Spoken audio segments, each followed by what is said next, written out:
What's up guys, welcome back to the Drift Games YouTube channel. You joined me on a very special day, very special because I am going to be driving one of my cars that has eluded me. I've never driven one before, but it's now probably one of the most popular and talked about cars in the world, and probably one of the most legendary. It is a very special, not just a standard one, but a very specially modified one that we have never come across before, and here it is in the flesh, a GTR R32 with a ton of power. And today, somehow, some lunatic is going to let me take this for a spin down the road, which I've never driven before. I've had R32s in the past, I've had GTSTs, I've even had, you know, a lot of RB25 stuff, but I've never driven a GTR. And today, well, they're now getting a lot of hype, right, all over the world, especially in America. Everyone's talking about these cars, they're now legal to import. Everyone's going crazy over them.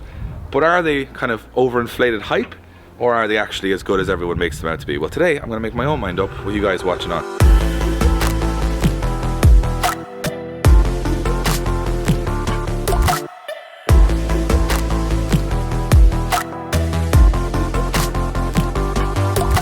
Welcome back to the channel, and thank you so much for inviting us down to check this car out. Before we even get into this, I want to just have a very interesting thing has happened as we were parking up here earlier on. There's actually another R32 Gtr here, which is very strange because we could just say this is a unicorn car, but in this particular case it's not, because there's another one. Yeah, another one parked up. So I just said before we get into it, let's have a look.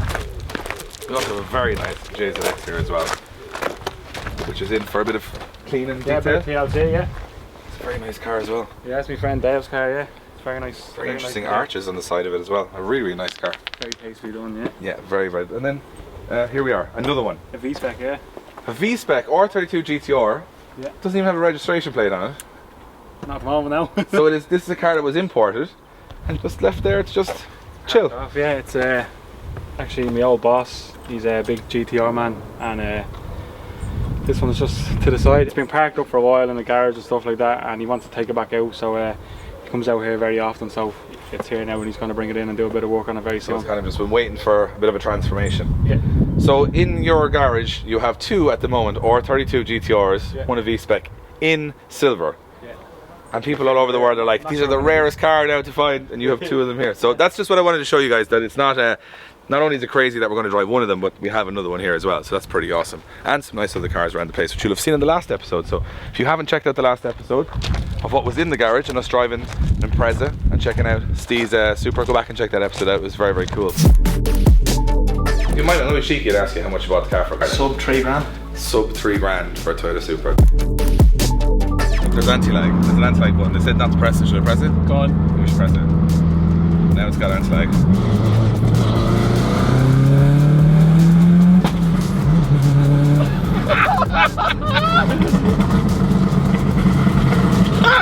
This is incredible! Let's turn that off. Oh my god! This is the one we've come to have a look at today. Now talk us through, where did the car come from originally? He brought it in from Japan, from one of my friends on JDM Moxmuch. They brought it in for him, and it was a good few years ago, like I said. Needed a little bit of work, just a little bit of tidying up. I think he got it at a fairly good price. He was fairly happy with it and drove it for a year or two, and then did a full engine overhaul on it. Now when you say overhaul, that's going to sound like he did a service and he just did a few bits. He went bananas. Top to bottom, fully forged. If it's not HGS, it's Nismo. Can we have a little look just before we go any further? So this guy, originality was a big part of it. Yeah. HGS, Nismo, as you mentioned, original parts. Wow, okay. That I didn't expect. So I'm noticing the massive turbo, which is obviously a big single turbo. He's pretty much refurbed or replaced every single thing in that engine bay by the looks of it. Yeah, literally top to bottom. This looks like it's coming out of showroom. Yeah. It's literally absolutely brand new. So he's done everything, and as I can see here already, Greddy, Nismo, HKS, everything is a proper part. It's like what you would build in Japan, or what you'd see in Japan. Well, it's been his dream car, and I've known Jamie a long time. He's always said, I want GTR, and then it came to him, he's like, well, I do it, just jump on it. If you don't do it now, you never will. And even like the top secret oil cap, like everything is... He loves all the little touches. He has plenty of cool little stuff around the car, like little gadgets, and he went to Japan and picked up loads of little cool bits in the Nismo shop, and yeah. So he actually went to Japan, Yeah, while the car wasn't getting rebuilt, and picked up. Came back with a suitcase full of bits and bobs. Yeah, that's the dream, right? And then even the ARC, everything here is like he's done a little tour of all the famous tuning shops in Japan. Yeah, and just picked up a few bits, thrown it back into a car in Ireland, and then spent how long building that engine, do you think? About 2 years. 2 years building the engine, and now it's running what sort of horsepower? Just shy of 550. So nearly 550 horsepower in an R32 Gtr in Ireland with all the best bits from Japan. I was just noticing as well, even if I just drop this down, and even the wheels are Nismo. Yeah. So to me that's... So these are probably the most knocked off wheels in the history of time, but these are the originals. It's mental. Look at the inside. It's like as much carbon as you would possibly need on a dash. So that's all again Nismo stuff. Keys Racing steering wheel, HKS gauges, but still what I like about it is it's got a lot of originality. The car still has... You want to put big new gauges and you want to keep it old school. So like this car almost looks like you'd buy it outside of HKS in Japan with all the gear on it, and that's not the case, but I really like people who stick to kind of the authenticity of where the car came from. This is a neat touch. This little Skyline light up thing on the back. That's very, very cool.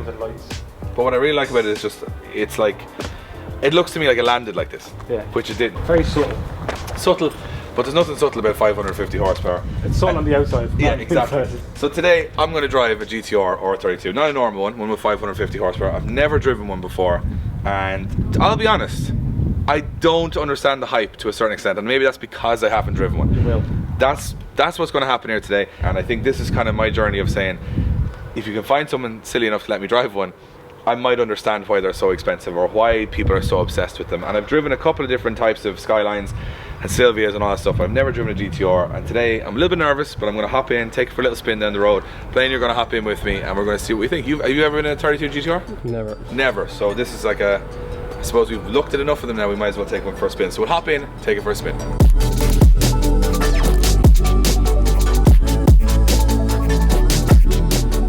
So here we are in first ever R32 GTR that I've ever driven, and these cars have a tremendous amount of hype at the moment. All over the world people are going crazy for them. They're the car that sort of started, most, including myself, any recognition of a GTR. So the earlier ones we weren't too sure of, but these ones we definitely knew all about. And then of course the 33, 34, all of those came after it, including the 35. All kind of, a lot of people's interest started with these cars, and I don't know, I've never really driven one, so I'm about to see if it's worth the hype. I'm about to see if it's worth everyone's excitement. Clutch is incredibly sharp, so we're just going to take it for a little quick spin, nothing too crazy. A few moments later. Who am I kidding? Let's just do a pull, right? You ready?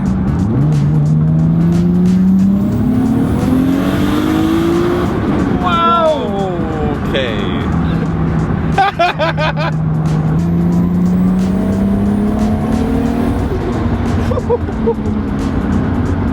Just jump that back a second again there. Just takes a second to spool it there. Oh my god, is she gone? It just takes that little bit of second to go, hold on, and then bam. Like you get all the noise, you can hear it going. Yeah, like when a little bit of spool, then you're gone. Christ! I'm getting the hype now, And then it's four-wheel drive, so it just hooks up so fast. And I'm not, you know, one thing that we can talk all we want about the handling, or sorry, rather the power. We can talk all we want about the power, but the handling is exceptional. Like, it's glued to the road. Like, I normally feel like most of the cars we test, including some, Supras and stuff like that, they're generally, rear-wheel drive. You get that little bit of a snake, and the problem is, like, you might have 600 horsepower, 700 horsepower, but you're not really hooking that up. It's more fun because when you go fast, it generally is spinning wheels, and that's fun. Don't get me wrong, I love my rear-wheel drive cars, but when you have a four-wheel drive car with like 550 horsepower, it is so much faster. You can use it all the time. You can use it all the time, and you don't actually at any point, like when I'm going fast there, I'm not fighting the wheel, I'm not gnawing away at it, I'm not trying to keep it under control. It's just hooking up and going, which is insane. So for me, Like, that is one of the biggest advantages, I guess, of me driving this, my first GTR, 4-wheel drive, as opposed to driving normal, high-powered R32 rear-wheel drive cars. So, right, we'll just give it one sneaky first up through the gears. What do you reckon? Got a bit of a straight in front of us here. Oh! Jesus!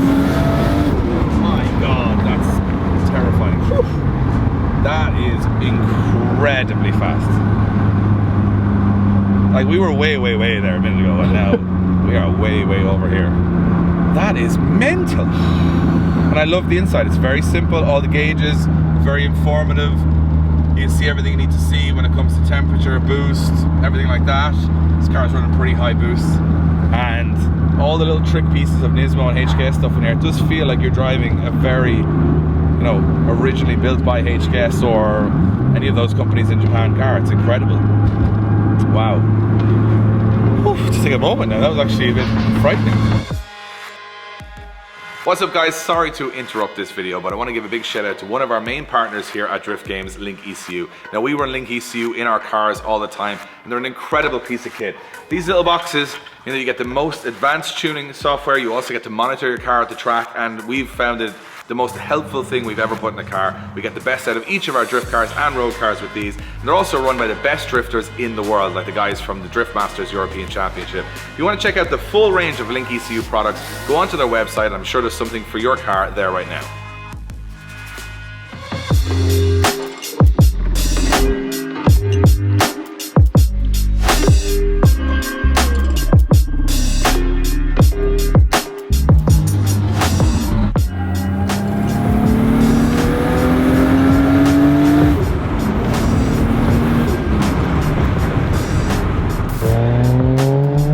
Alright, get ready for a flyby.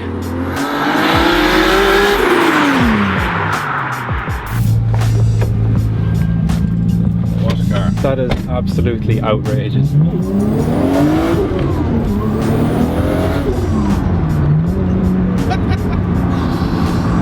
It is amazing. It is outrageous.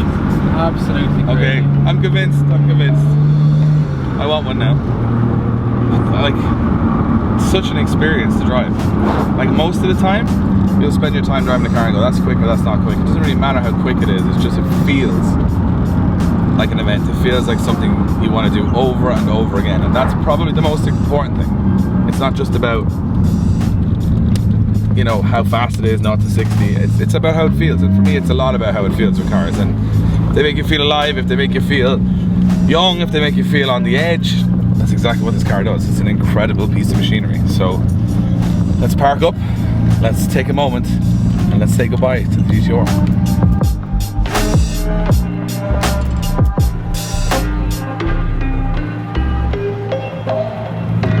So yeah, GTRs, are they worth the hype?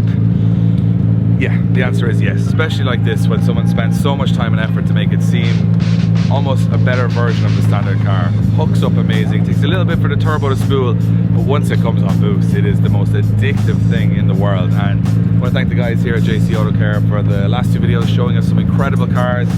This has been a bit of a bucket list one for me, driving an R32 GTR. I definitely said at the start of this that I wasn't a massive believer in the hype. I now believe the hype. If you guys also believe the hype, let us know in the comments below. Let me know what you think of this car. Is this the perfect R32 GTR? Is this how you would do it if you had one? Do you think all the HKS Nismo parts are exactly what you would modify on the car? Or do you think the 33 or 34 GTR is a better car? You let us know. We might go try find one of them. If you like these car reviews, if you like us trying out some old school Japanese stuff, let us know in the comments as well. We've been trying to have some fun with the videos of late. We hope you guys have been enjoying them. And of course, check out the shop for all the Drift Games merch. Really supports us to still make these videos and justify somehow having all this fun in cars. So thank you so much for watching. We'll see you on the next episode.